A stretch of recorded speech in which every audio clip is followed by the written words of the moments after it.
Hello, everybody, and welcome to another episode of God'll Get You for That, Walter, a podcast about the hit TV show Maude. And I am Toni Homeperm, joined by the illustrious That Tomcat. And this is our third episode. It's our third episode, and we're finally getting to we're actually getting to the meat and potatoes. The meat and potatoes, or the pot roast and the mashed potatoes. The pot roast and the mashed potatoes. Which we'll get into that. The pot roast and the mashed potatoes. We actually just finished watching the pilot episode of Maude. Yeah, and what a great pilot episode it was. It was. It was very funny. Very funny, very poignant. Mm-hmm. It was called Maude and The Psychiatrist. Yes. But let's get to like the very beginning. Now it opens with that great theme song. Which we almost started talking about before we started talking about before recording. And I'm like, no, stop! We have to save it for the recording. We have to save this for the show. So, yes, the great Maude theme song, sung by the great Donny Hathaway. Who did a lot of songs with mostly Roberta Flack, like the Closer I Get to You. You would know better than I. I forget what else he's sung, but he was an amazing singer. No longer with us, but and that theme song, like many of the Norman Lear shows, like it was a very catchy. Good Times, the Jeffersons, All in the Family. Very catchy songs that stick with you. Yes, stick with you. And yeah, and I don't know what more to say about it. They're most, if not all, of the Norman Lear productions had very, very catchy theme songs. Very catchy theme songs. Yeah. And Maude being no exception. And Maude is no exception to the rule. Absolutely.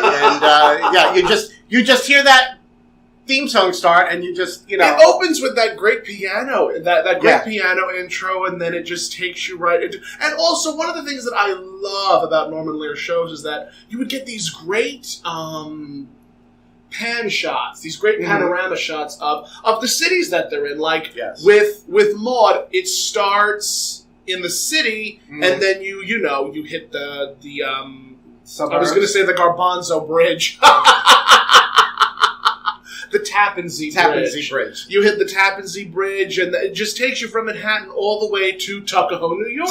Which I forgot that it was they were set in Tuckahoe. Yeah, they're set in Tuckahoe. And it's the same thing with All in the Family. It starts. Where does it start? It starts in Manhattan, and then it treks to Queens. Yes.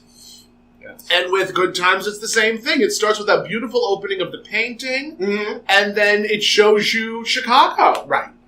So I appreciate that. Yes. I really do. Yes, they all had great openings. Very good openings. Very memorable. Mm-hmm. So. I mean, as we're talking about them right now. Yes, absolutely. Which, as we said, this show will, of course, our focus is on Maude, but we will always be touching on sitcoms of the day. Yes. And even, just sitcoms in general, because that's what made Maude so magical. It was in the pantheon of great situational comedies. Absolutely. So, the episode, Maude and the Psychiatrist, starts with Maude pacing around the house because Carol isn't home yet. She is late. She is late for dinner. And Carol, now played by Adrienne Barbeau. Yes. Who, as opposed to Marcia Rod. The casting change was, as we mentioned in the previous episode, Adrienne was cast because she was a little bit softer, she was a little bit more submissive, and she was also incredibly stacked. Yes. Without question. That was. She also seemed, I don't know what the actual ages were, but she seemed younger. She seemed younger than Marcia Rod, right? Marcia played older. Yeah. Marcia definitely played older. I mean, there was definitely, like, Marcia Rod seemed late 20s. Adrienne, I was going to say, early 20s? Adrienne, so Carol, in following episodes, started at, I think, 26. 26 or 27. But Marcia Rod, I definitely played more, like, early 30s. That's what it felt like, yeah. And it's interesting just to see one of the things that I love about Maude is that it shows a very real relationship between a very narcissistic mother. Yes. And and a child that just has been dealing with that for so many years. Yes. To be touched upon later, Carol's character is a single mother, divorced, living at home with Maude and Tuckahoe, with her child, with her young child, Philip. Right. And, it's always very interesting to see the interaction between Maude and Carol. Especially with, Adrienne Barbeau in the role. Because as we had said in the last episode, Marcia, Rod, and B. Arthur had very strong, tense chemistry. Yes. Like, Marcia Rod played Carol to be very much... Like, the relationship between Marcia's Carol and Maude was very fiery. Yes. Very electric. Yes. Whereas with Adrienne Barbeau and Maude, it almost seemed a little bit more human. Yes. Because as much as from my perspective, from my own personal perspective, Marcia and B had more of a equal footing. Equal footing. Definitely equal footing. Yes. Whereas with Adrienne and B, it was a little bit... Maude had the upper hand. Maude always had the upper hand. Yeah, I didn't quite get that dynamic in the All in the Family episode with Maude and Marcia Rod as Carol. It seemed like they were much more on an equal footing. Yes. And sort of were, diametrically opposed. Whereas now in this pilot episode with Adrienne as Carol, it's much more of like Maude is the domineering mother and Carol is definitely feeling under her mother's thumb. Yep. And that relationship is pretty consistent. Mm-hmm. That relationship was pretty consistent through the entire run of the show. Right. Until like the last season when Adrienne just sort of wasn't around because she was busy doing... I think she was busy at the time doing Grease. And just couldn't devote all of her time to the show. Mm-hmm. But that's a conversation for later. So... Of course, so Maude is like, beside herself because Carol is late, and she's figuring out Carol's been late for like the past month on every Tuesday, and she's, But I mean, even before that, we're introduced to Ed Begley Jr. Oh, that's right. The doorbell rings. The doorbell rings, and on the other side is this very young Ed Begley Jr. Yes. I'm trying to remember other roles that I've seen him in. And nothing really springs to mind. Wasn't he in St. Elsewhere?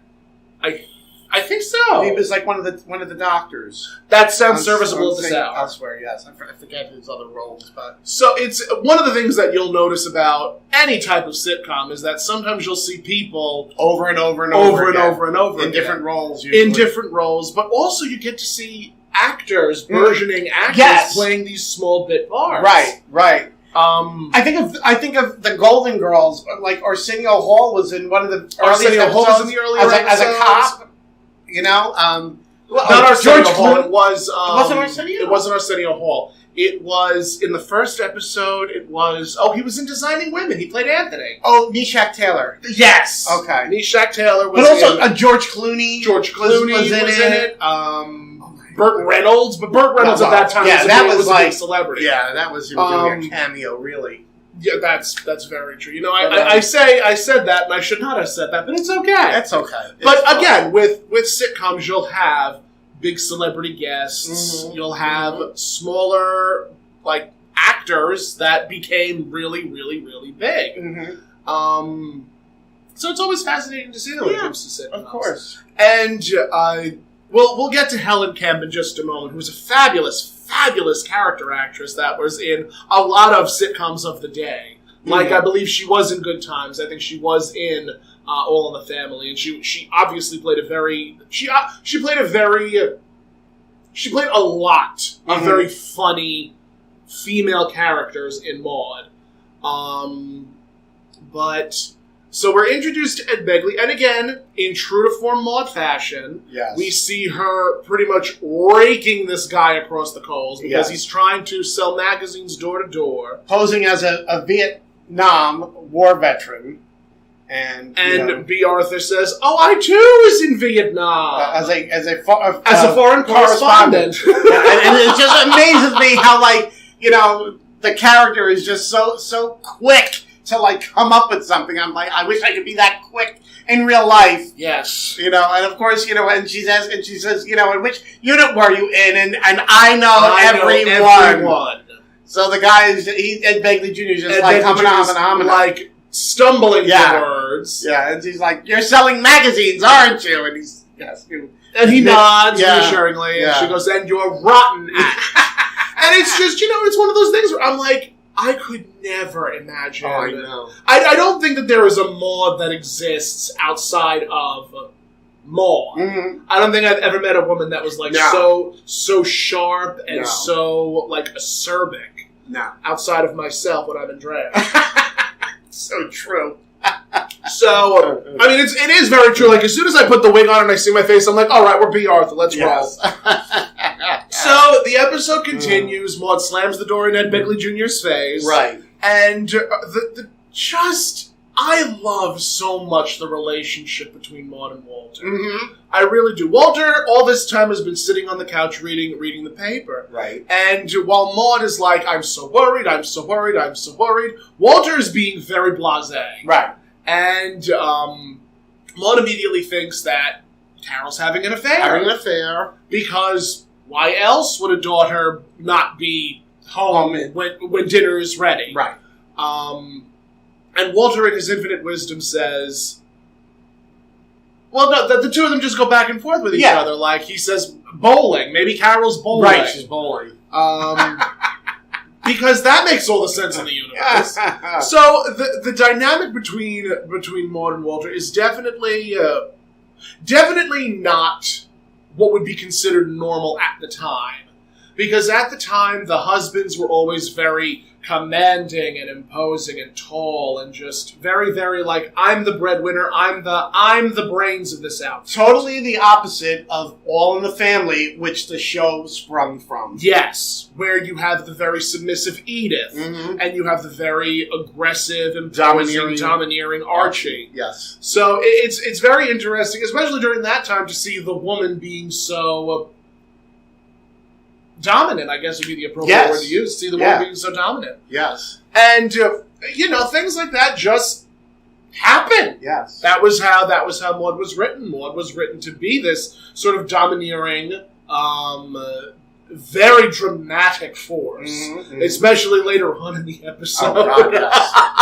Maude she was literally wearing the pants. Literally wearing the pants. And I'm sure that was deliberate. Oh, very deliberate. Put her in pantsuits. B. Arthur definitely wanted to be comfortable. She was always she was very eccentric, but she always wanted to be very comfortable in her clothing. You would never see her in, a form-fitting gown. You would never see her in something overtly feminine and overtly sexy. Right. You'll see that in certain episodes and whatnot, but that was also probably because Norman Lear said, B, we're going to put you in this, and are you okay with that? Yeah. Just asking these questions. Because we will definitely see that there are times when Maude will be relatively feminine, and there were even a couple of jokes made in certain episodes where it's you're not. Where I think even Walter would say someone who's not overly sexy. He if I'm not mistaken, he said to Maude that it was some line somewhere about Maude not being feminine. And not being quote unquote sexy. Right. And it was one of those moments in time where I'm like, wow, it does make sense in a really, really, really obnoxious way. True. Because back then women were supposed to be, again, coquettish, wear the dresses, very soft, demure, very submissive, feminine, very much so. And Maude was not. She was not. She would wear the long vests and the pants and even when I saw her in a skirt with stockings, I'm like, that doesn't look like Maude. Right. That doesn't look like the B. Arthur that I know. No. So it's always very interesting to see the costume choices that were made, and the costumes were done by Rita Riggs, who is no longer with us. But it's so fascinating to see the costume choices that were made for this show. Mm-hmm. And even Walter was in very schlumpy clothes. Yeah. But very comfortable clothes. Yeah.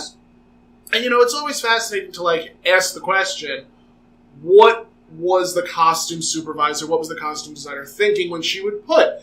Obviously, Adrienne Barbeau was a very voluptuous, very, very... I'm trying to think of the right term here without sounding offensive. But she had the hourglass figure, right. She had that shape to her body, and her costumes evoked that. Yes. Like the outfit that she wore when she entered, she was in this very tight-fitting... blue dress. I want to say it was an above-the-knee blue dress. Yes. With knee-high boots. Very, very attractive outfit. I was much more pleased with her outfit, with Carol's outfit in this episode than in the All in the Family trial episode with Marsha Rod was in that orange peasant skirt. That was an outfit. And it was it was very 70s Harvest Gold orange. 70s. The only thing I liked about it, as I said in the last episode, was the belt. I liked the belt. The belt was the best part of the outfit. The rest of the outfit I didn't like. But I do approve of Carol's Even outfit. Adrienne's hairstyle was very, very modern for that time. Yeah. It was very, we'd have to ask your husband, but very, very poofy, but still very, very attractive. Whereas Marsha Rod's was very, very 70s. Very slick, very long Caesar cut. Yes. Which is the only way that I know how to say it because I don't know hairstyles all that well. Yes. But Carol was dressed really like the way that I remember my mom going to work. Because my mom was a working mother in the 70s. And that was, I remember my mom dressing like that to go to work. So it was a very realistic approach to the costuming. Yeah. And again, it's one of those things that you sort of have to... When watching sitcoms, you're watching theater. True. And when you watch things on theater, the costumes will evoke something when it comes to the characters. Mm-hmm. And, you'll see Vivian in later episodes in these very sort of lush, very feminine, very frilly. You'll see her in chiffon gowns. You'll see her in I don't think I've ever seen Vivian in a button-up. She was always, especially after they knew the direction that they wanted to take Vivian's character in. Right. In these sort of very hyper feminine outfits, and Maude was always very wearing the pantsuits and wearing the long vests and those scarves. Oh, the scarves! She was always covered. Yes, there was always a part of Bjorn. I brought that up the last time. I think about wondering if she didn't like her. Maybe she felt she had too much of a turkey waddle. Possibly, it's possible. I mean, I can sympathize with. I get nervous, when November comes. But I mean, it's true. Maude always wore her outfit was very much a staple of who she was as a character. Yes, very much a masculine, very unfeminine type of cut. The only thing that made Maude feminine was that she was chesty. B. Arthur was a very chesty person at the time. Yes. And it wasn't until after Maude that she had the double mastectomy and she had a facelift and she sort of just had this colossal overhaul of herself. And, good for her for doing that. Oh, sure. Good for her for doing that. B. Arthur was always a master of her own destiny. And if I could afford it, I'd be in Dr. Joseph's office every week. I'd be just pull all the excess skin up at the top of the head, tied in a knot, and chop off the slack. Chop off the slack. So the episode does continue, and Carol enters with glasses. Sunglasses on. Sunglasses in the house. Dark sunglasses. Obviously something happened. Right.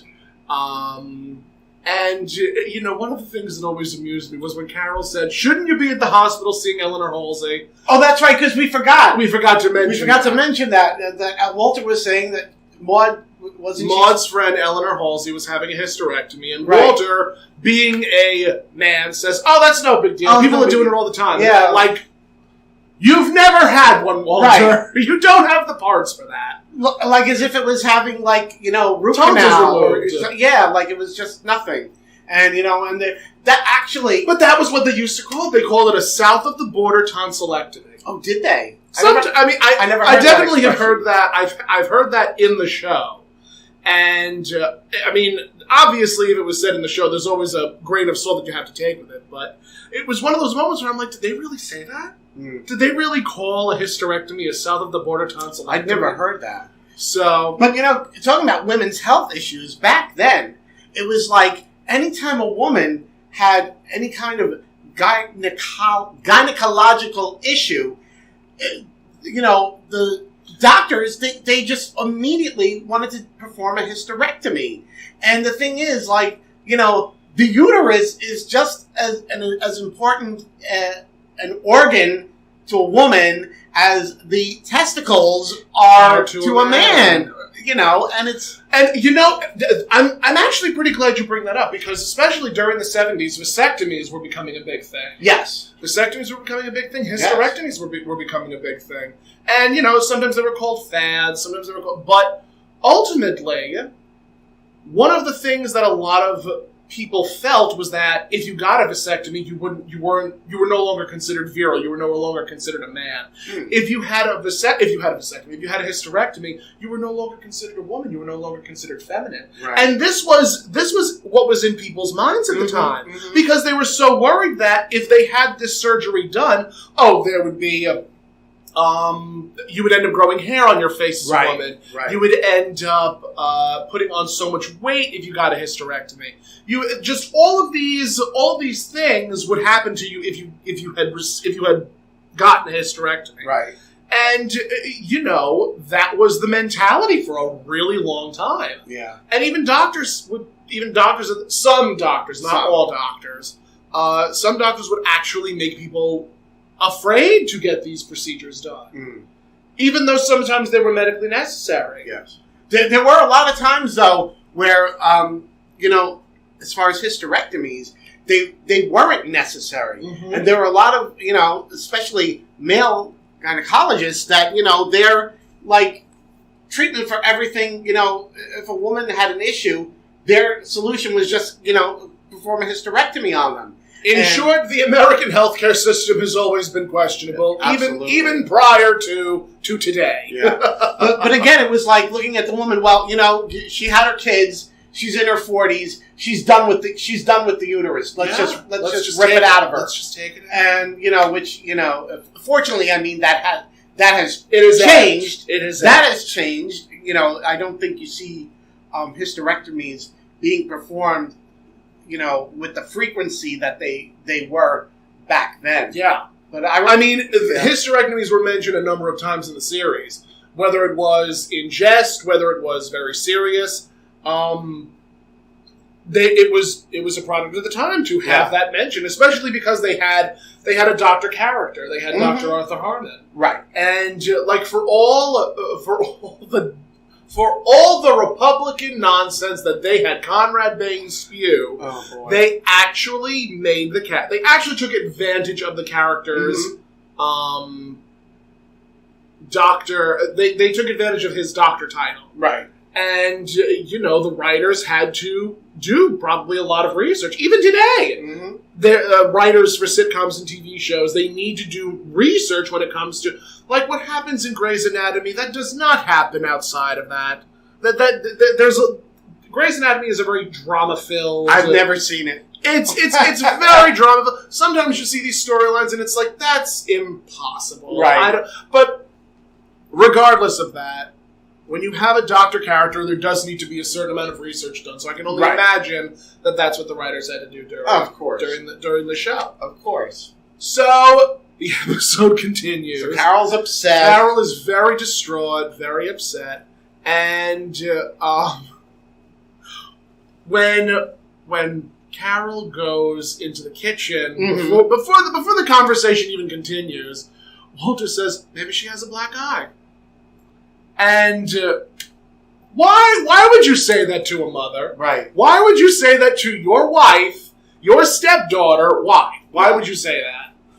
And again, just a product of its time. Yeah, because I'm sure back then, domestic violence was just sort of hushed up, and a lot of times, a woman whose husband slapped her around and maybe gave her a black eye, she would, just put on a pair of sunglasses to try and hide it. And, it would...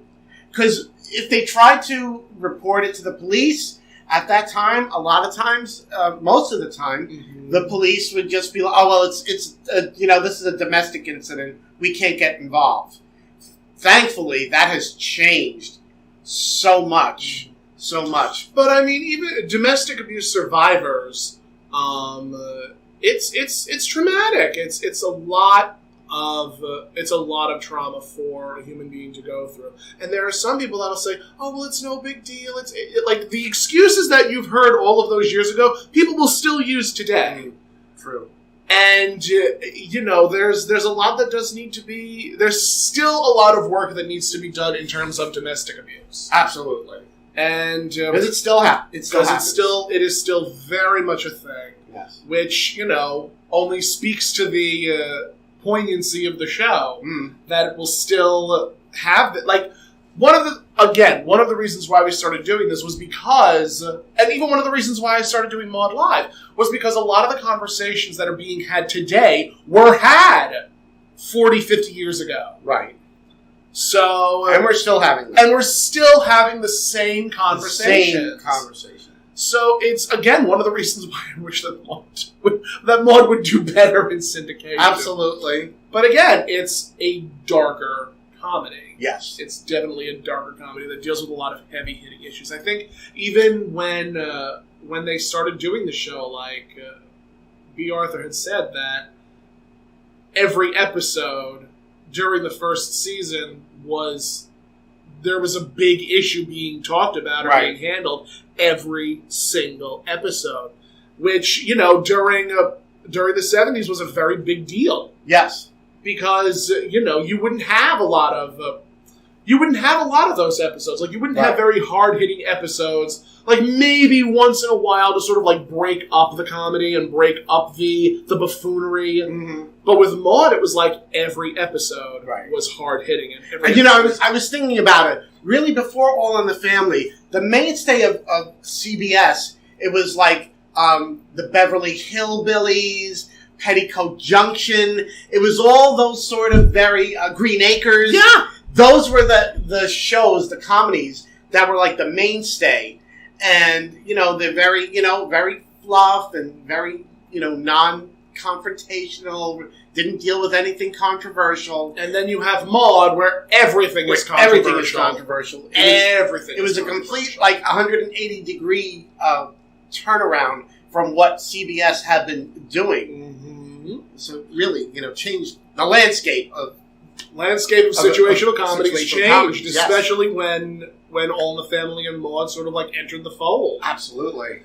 So, another thing worth pointing out is that psychiatrists were...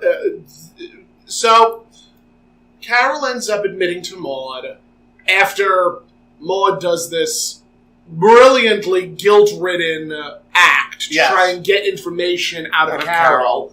Carol says, yes, I'm seeing a psychiatrist. Right. After Maude asks her, are you seeing a psychiatrist? Which, during that time, if people knew that you were going to talk to a psychiatrist, they thought that you were going to see a head shrinker. Right. That you were going to see somebody to, fix your problems with pills. And there was so little known about mental health at the time that has changed so drastically in the last couple of years, but there's still a stigma behind it. Yes. Although at that time in the 70s, and I can remember this, people were starting to get into things like I think it was called EST, EST, and transcendental meditation, and there was this growing awareness of people wanting to sort of find their inner selves and starting to explore things of that nature. So I think that's why, this, psychiatry was brought in there and people were also starting therapy and therapy groups. Like we see it, it's ubiquitous now that there's support groups for absolutely everything, and that's and it started back then with support groups and therapy groups for people with different issues, and so that's really that's where it all started. Yeah. No. I don't know what my point is. No, I think that's a brilliant. I stunned you. You did. I made her speechless. It was the way that they used ubiquitous. Oh, I was not. I had to pull that out. I was pull not that out of my hat. That word at all. I look up a word before every episode of the dictionary. Oh, I have to use this big word. So that's. That was part of what was going on in the 70s. There was a lot of breakthroughs. Yes, I think there was a lot of new things happening. Like in the 60s, you had peace and love. You had and also the rebelling against the establishment. Yeah, you had rebelling against the establishment. And then when the 70s was all about confrontation, it was all about having these conversations that were hard-hitting. Yes. So it only stood to reason that the progression of time will just lend itself to creating that sort of environment. Mm-hmm. And, Maude, bless its heart, definitely tried to do that in a number of episodes, just having these very hard-hitting episodes where all of these things were discussed. And can we just point out that when they served dinner, Walter said it was pot roast, and it looked like meatloaf. It looked like meatloaf. I'm sorry. It looked like meatloaf. It was not pot roast. It was not a pot roast. It was not a pot roast. So, gotta love those writers. The prop maker. Why couldn't they have said meat? Why couldn't they have said meatloaf? I don't know. I guess is pot roast more upper class than a meatloaf? I guess so. It's more the amount of times pot roast is upper middle class and meatloaf is lower middle class. I think was the issue. The amount of times the beef stroganoff was mentioned on this show, was that a thing? Was beef stroganoff? Yes, that was big in the 70s. Really? Yes, it was. I did not know that. I did not know that. Yes, French cooking, especially because of Julia Child, became very big in the 70s. So beef stroganoff, beef bourguignon, all that stuff, sort of It was the thing. It was the thing. Fondue. I remember that's when fondue became very big. Everybody, had their fondue sets, and it was you were very sort of classy if you had a fondue party, and Oh yes, that is absolutely hilarious.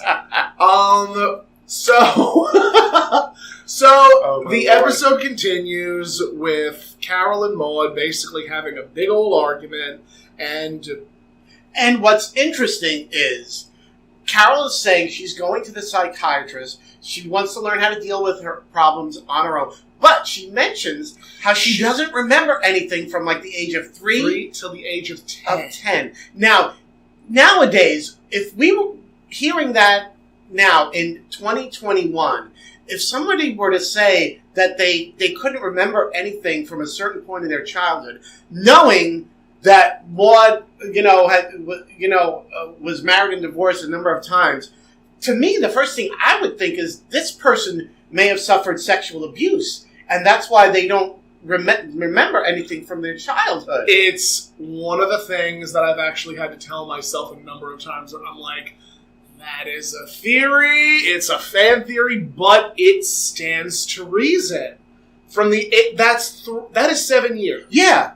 That's 7 years of trauma that this person had endured. Right. Whether it was emotional abuse, sexual abuse, mental abuse. And again, Maude was the type of person that had a number of partners. Right. Whether they were romantic partners, whether they were partners that she ended up marrying, because she had been married 4 times. Right.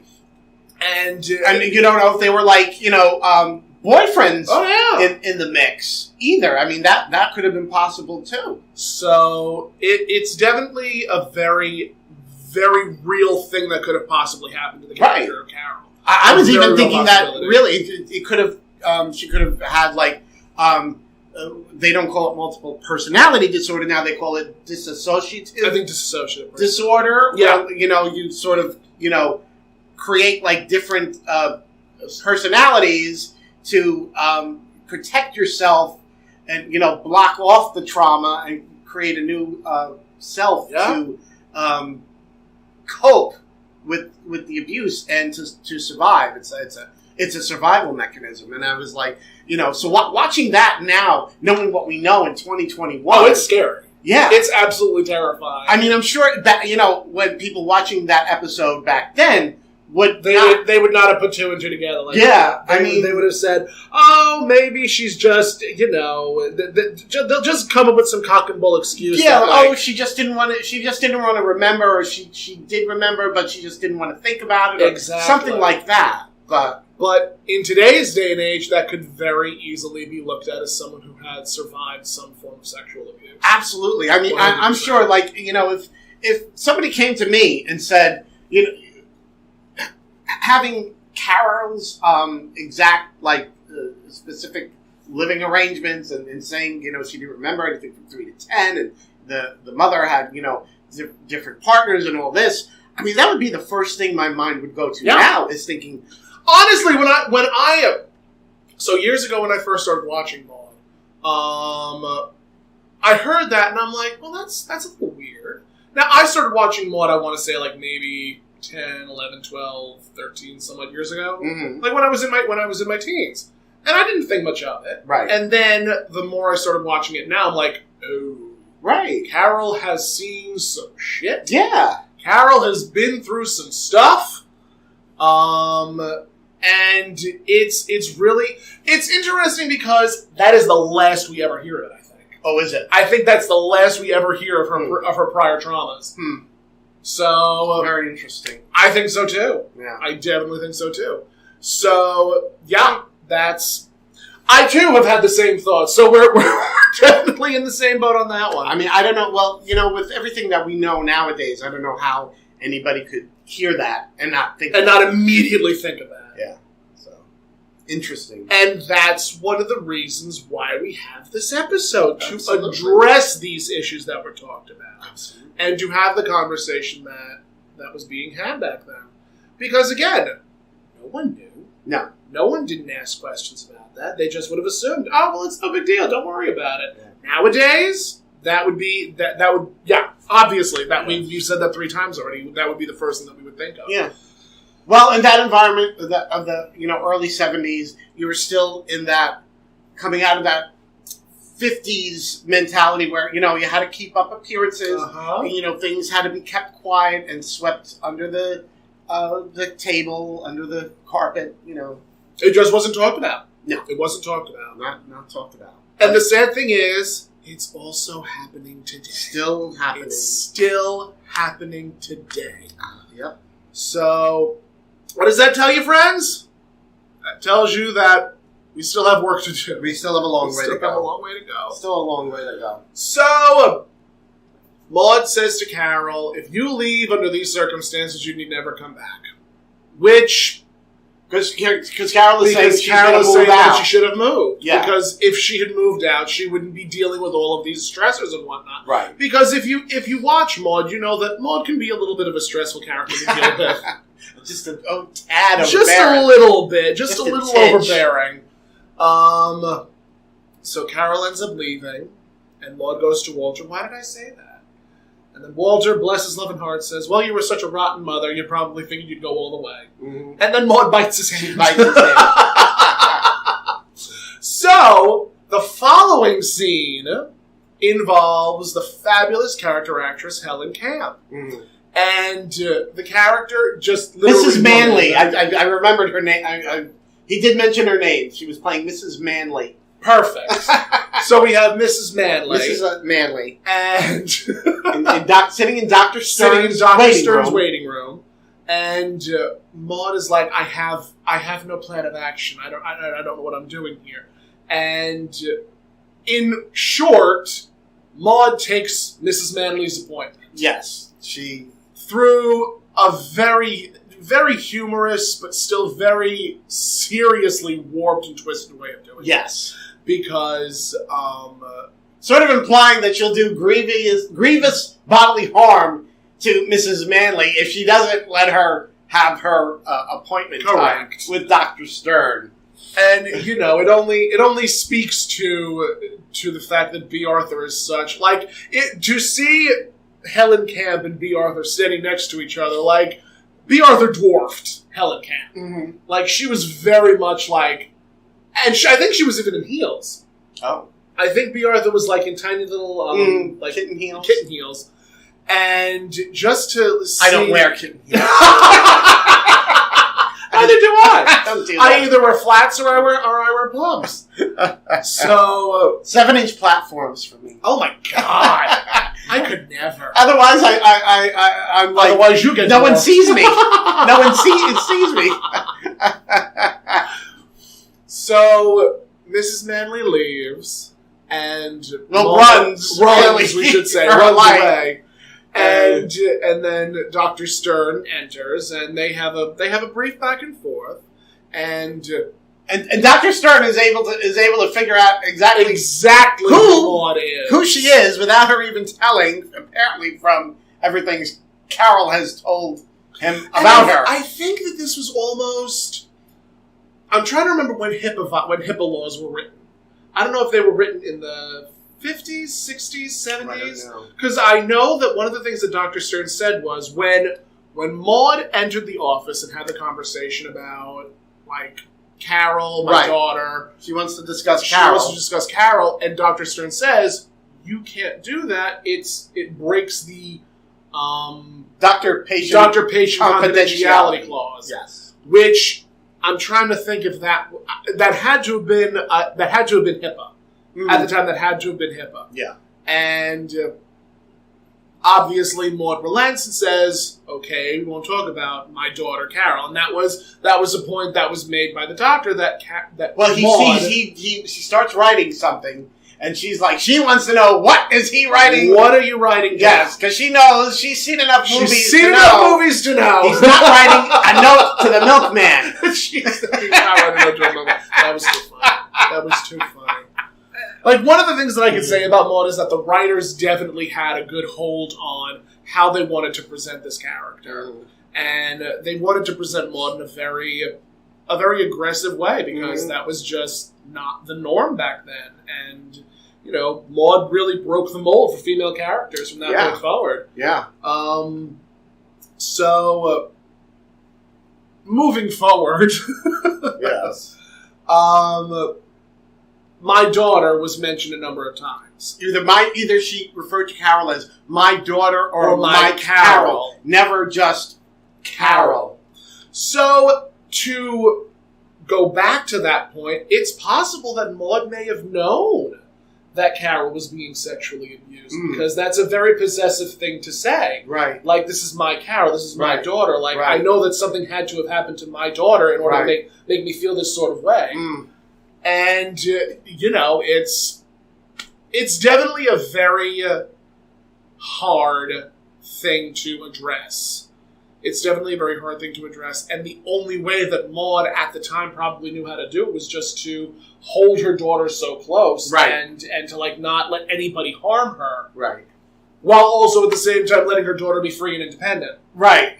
So there's a lot of layers when it comes to this character. There's a lot of layers when it comes to this show. And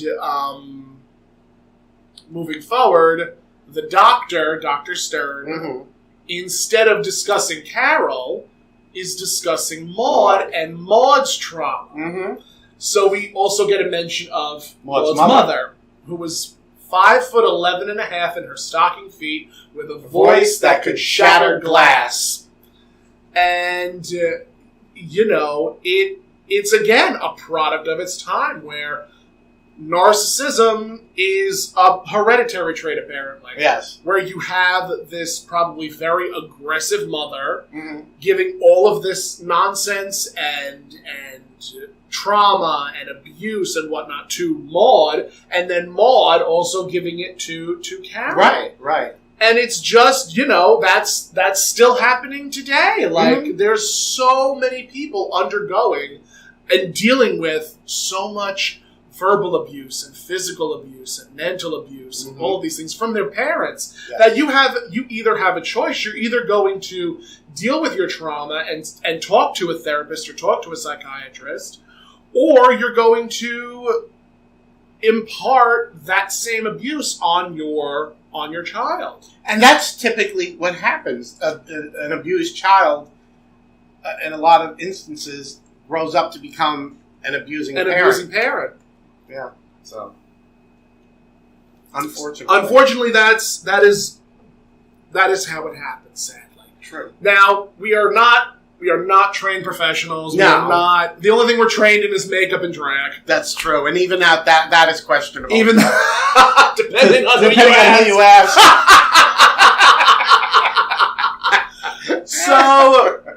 So yes, we only know so much, and we can only speak on, and this is something that we'll be addressing a number of times throughout the show.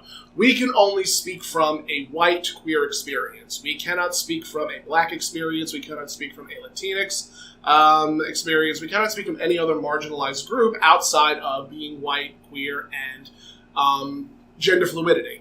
With that said, we move on. Yes. So the episode continues. Maude ends up coming home from the doctor's office. Now she's in the sunglasses. In the sunglasses. Yes. And Walter says, I think she's having an affair. So again, it's one of those things that I love so much about their relationship because, Maude needs a sort of anchor. Because without an anchor, she would just have too much free reign. Yeah. And I don't think the creators of the show wanted Maude to be able to get away with everything. No. So Walter is sort of this great anchor for Maude and a great foil to her. Right. Because you'll have Conrad Baines, Arthur Harmon being this very aggressive Republican to Maude's very democratic and liberal way of thinking. You'll have Vivian, who's very submissive and flowery and fluffy, and then you'll have Carol, who's very submissive to Maude. But Walter is sort of this wonderfully well-written character to sort of just put Maude in her place, right? Because there's so few characters in the show that can do that. There are times even when we were watching the last episode. Walter would say, Maude, sit. Yes, Maude, sit. And Maude would go and sit down. Yes. So it was always nice to see the relationship between Maude and Walter. So the episode continues, and Maude and Carol end up making amends, and basically that's the way the episode... Well, no, you're glossing over I'm glossing over some things. Carol is, she starts asking Maude, have you been crying? And then she no, I have a black eye. Right. And then is asking her, are you seeing a psychiatrist? And then it comes out that she's seeing Carol's psychiatrist. And now Carol goes, she's went from being goes from being very empathetic and sympathetic to being mad. How dare you? Right. How dare you go and talk to my psychiatrist? To her but Carol immediately thinks that Maude talked about her to Dr. Stern, which was obviously not the case. Not the case. And Maude ends up coming out saying, do you remember that huge chunk of time where you don't remember a thing, that you don't even remember your mother being in a classroom with you, going through all of these things with you? Well, Maude remembers everything. That's her trauma. Maude remembers everything. She even holds a picture, I'm assuming, of her mother. It's the mother, yes. And saying just, oh boy, do I remember. So it stands to reason that Maude also suffered a significant amount of trauma from her own mother. Right. And her own... whatever it was. I remember in Maude Bears Her Soul, an episode a ways away. Is that the one where it's basically like it's a monologue woman and it's her monologue? I remember that. I am not 90% positive that was the episode that got Maude the Emmy. That got B. Arthur the Emmy for that episode. Which is the only Emmy the show only Emmy the show won. She won for best actress in comedy. Yes. All because Bill Macy at one award show dropped his trousers. Dropped his pants, so they were not getting any. The Academy that votes for the awards basically said that show will never get an Emmy, and then B. Arthur ended up getting at least one Emmy. She did get one Emmy. I think it was in 78. That sounds serviceable. I think it was 78 that she. Because I did a little Maude research. But she did for all the seasons. She did get one Emmy for Best Actress. So it was well deserved. Oh God, yes. It was really well deserved. Absolutely. So that is the way the episode ends with. Well, no, that's not the way the episode ends. That's the way. What do they call that end scene? Oh, epilogue. Epilogue. Would be the epilogue. Right. Yeah, we'll call it an epilogue. Yes, the epilogue where they're sitting and Carol's knitting. Carol's knitting for some strange reason. Again, we never see Carol knit for the entirety of the series. That's just the one instance. And I would have never seen Marcia Rod sitting there knitting. Again, I would see Marcia Rod sitting down reading like the paper or the TV guide or doing a crossword. Doing a crossword puzzle. Something, I guess I would say something a little bit more cerebral. Yeah. Oh, I'm on fire. That is a good word to use. Yes, a very good word to use. Cerebral. She's burning up tonight. And they're having the conversation where Maude asks, "Do you love me?" Do you love me? And in true to form fashion, Maude is very vain and narcissistic. Mm. So Carol's like, "Of course I love you. You're my mother." Well, but what if I wasn't your mother? Mm-hmm. And of course, Maude is like, "You have exactly 10 seconds to tell me you love me," because just again, part of the character's writing, part of what makes the character the character. Carol ends up saying, "Of course I love you. I would love you if you were my mother. I would love you if you were not my mother." Mm-hmm. And the final line is, "All right, I believe you. Let's talk about you now, Carol. What things about me do you love?" And again, that's just who the character is. Maude could have been a drag queen. Maude could very easily have been a drag queen. Let's talk about you. What is it about me that you love? What is it about me that you love?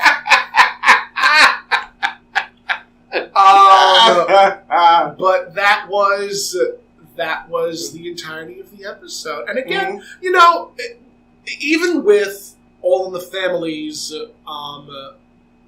final episode where B. Arthur guest stars as Maude, you immediately know. Like, there was so much in that one episode. Mm-hmm, there was so much to unpack in that episode. Yeah. And this episode was no exception. No. There was just so much from the Vietnam jokes, mm-hmm. the psychiatrist's office, the mother-daughter relationships, the abuse conversation. Like there's just so much to unpack. Thinking that Carol was having an affair. That's you would never seen anything like that in Beverly Hillbillies or Petticoat Junction, Acres, those type of shows. Nobody would ever make a remark like that. Never, ever, never. So it stands to reason that is one of the things that makes this show so brilliant. Because every episode there's so much to unpack. Mm-hmm.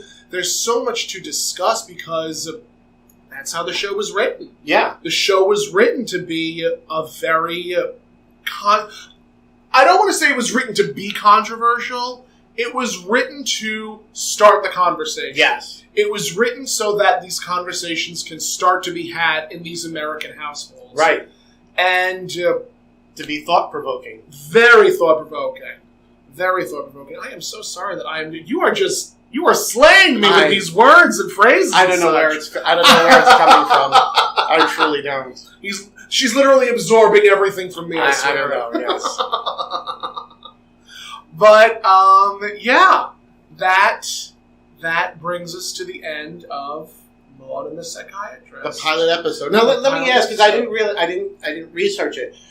Was the pilot episode the first one shown as the first Maude episode? I'm not even sure. I'm pretty sure it was the second episode that was aired first. I think. I'm not 100% on that one. I'd have to do my own little bit of research. Mm-hmm. But I'm pretty sure it was the second episode that was aired first because that happens a lot in TV shows. The pilot episode is not necessarily the first episode you'll see. So because the Shout Factory now owns Maude, they released the box set. Mm-hmm. And in the box set, there were 2 episodes that were recorded earlier.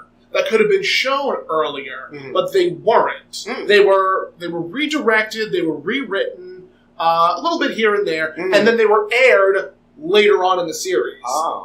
And I'm trying to remember what the hell they were, but that's... We will definitely touch upon that when those episodes come up. Mm-hmm. But yeah, that's... Yeah. That was the pilot. That was the pilot episode. That was the pilot. What a hell of a pilot episode! It was very good.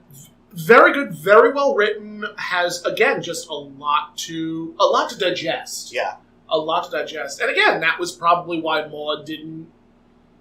That's probably one of the reasons why Maude didn't and hasn't done so hot, because a lot of the episodes just have so much to process. Yes, so much to think about. Like I mentioned to you. I first started watching Maude, like I want to say about 10 to 15 years ago, and there were times when I'm like, I can't watch this episode, it's too much. Still to this day, there are some episodes that I'm like, I don't want to watch that one, I'm going to skip over. Yeah, Maude could get heavy. Very heavy. The show could get very heavy. Yeah. But that's part of its charm. Yeah. That's definitely part of its charm, and that's one of the reasons why, obviously, I adore B. Arthur. And the more B. Arthur that I see in mainstream television, the happier I'll be. Mm-hmm. As, in my opinion, she is... Her, Betty White, Rue McClanahan, and Stuckey, they are so much more than their Golden Girls counterparts. Yes. They're so much more than their Golden Girls counterparts. Like, Betty White obviously had Sue Ann Nivens. Right. And she had the Pyramid game. She had the game shows. Yes. And Rue McClanahan had Vivian, and she also did what? She did a few stints on Broadway, didn't she? I believe so. And she was in Mama's Family. What was it? Sordid Lives. Sordid Lives, also, yes. Yeah, she was great in that. And Estelle Getty had Torch Song Trilogy. And I think that was about it. I think she only had Torch Song Trilogy. She did that movie with Sylvester Stallone. Stop or My Mom Will Shoot. Yeah, Stop or My Mom Will Shoot. That was a wonderful little movie, wasn't it? But, and B. Arthur obviously had her Broadway shows, Fiddler, Mame, oh God, there was one more. Mother's Kisses or Mother's Love or something to that effect. It was brief. Mm-hmm. But she had that, then she had Maude, and just all of these things that they're more than just the Golden Girls. Yes. So that's what we're here for. We're here to introduce people to Maude in some way, shape, or form. We're expanding your horizon. and our own, I think. And our own, definitely so our own. It's hopefully it's a fun ride that everyone will want to join us on. Yes, we invite you. We invite you to have these conversations with us. Absolutely. And we have an email now, don't we? Yes. Findley's Friendly Appliances at gmail.com. Gmail.com. I thought that was brilliant. I had to make it fun. I had to make it fun. I didn't want it to. I wanted it to be, Maude related, but I didn't want it just to be, I think it would be I would not expect you to make God'll get you for that, Walter at gmail.com. I know, too long. But Findley's Friendly Appliances. That's hysterical. It just sort of it works. Flows trippingly. Yeah. Off the tongue. Off the tongue. It works. It works. And actually, that was something before we end the episode. That was something that Maude had mentioned, was that Walter was a Maytag dealer. Yes. Yeah. So we already know that Walter is a working husband. Yes. He is providing for the family. Mm-hmm. He is doing his thing as a Maytag dealer at the time before we know that Findley's Friendly Appliances is a thing. Is a thing. Yes. We have him be a Maytag dealer. Maytag dealer. So that is the show for today. Yes, it is. And we hope you enjoyed it. If you would like to follow us, you can at Toni Homeperm everywhere. Everywhere. and that Tomcat everywhere else. Pretty much. That'll work. That'll work. And we'll see you on another episode of Gotta get you for that, Walter.